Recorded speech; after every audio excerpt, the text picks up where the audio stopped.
Rainy, windy weather is tracking towards Northern California. The next in a series of storms is about to start impacting the Bay Area.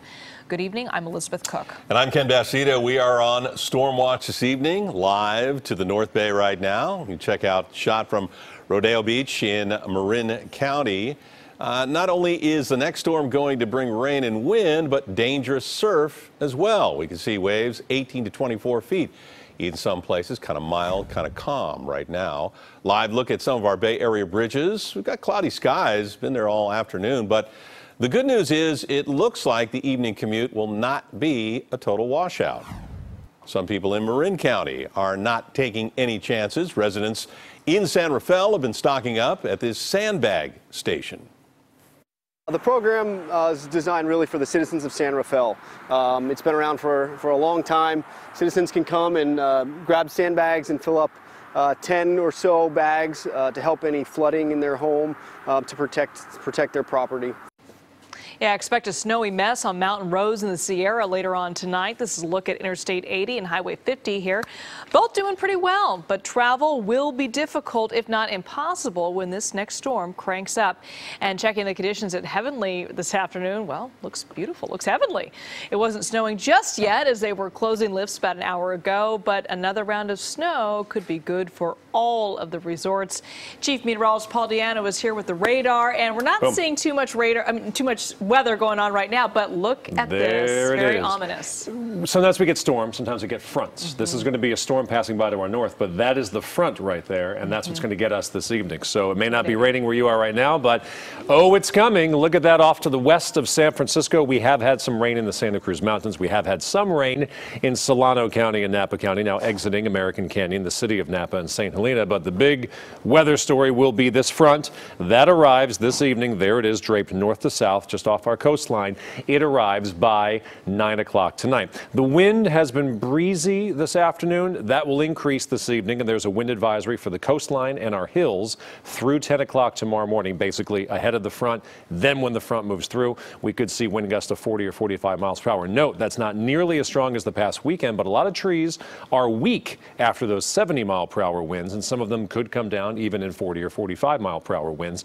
So there's that this evening. Surf we talked about. Rough surf begins tonight through tomorrow night. Swells 13 to 17 feet, breakers as high as 24 feet. So when is the wettest time going to be? Futurecast says about 10 o'clock tonight. Widespread soaking rainfall top to bottom in the Bay Area as the front arrives. We have a window of opportunity until about 3 in the morning for that front to move through. Then we go into shower mode, and shower mode will last a good chunk of Wednesday. Scattered showers possible through mid-afternoon. So soaking rainfall arriving tonight by 9 o'clock. Winds will increase as that front gets closer overnight tonight, and there's even an isolated 10% thunderstorm chance as that front moves through. So it's the first of many rain chances that we have in the 7-day forecast. Coming up, we'll talk more about that and how much rain we can expect as soon as tomorrow morning. That's in a few minutes, Ken. All right, Paul, you make a good point, too. The ground is getting saturated. Check out this big tree that toppled across Highway 13 in Oakland.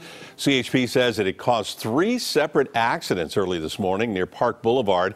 Branches slamming through the windshields of a couple of vehicles. Thankfully, though, nobody was seriously hurt. KPIX 5's Juliette Goodrich live in the East Bay, where that saturated ground and high wind combination could cause even more trouble with this next storm. Juliette?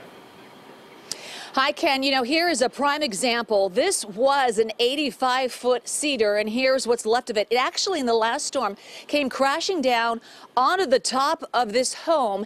And as you can see over here, they've already started repairing the fence. And now neighbors in this area and throughout the East Bay are preparing for this latest round.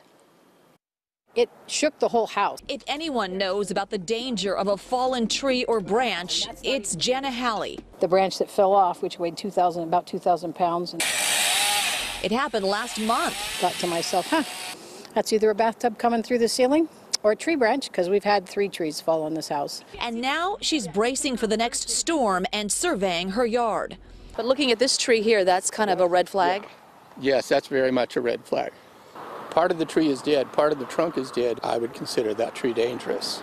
Steve Duncan, arborist with Atlas Tree Service, says he's getting a number of calls to survey potentially dangerous trees. The next couple of days will get interesting because now it really is getting wet. And while some trees like this one give you visual cues by seeing the decay in the exterior and the loose bark, other trees aren't as easy to detect because a lot of that damage is happening underground in the roots. The trees, look especially at the root crown.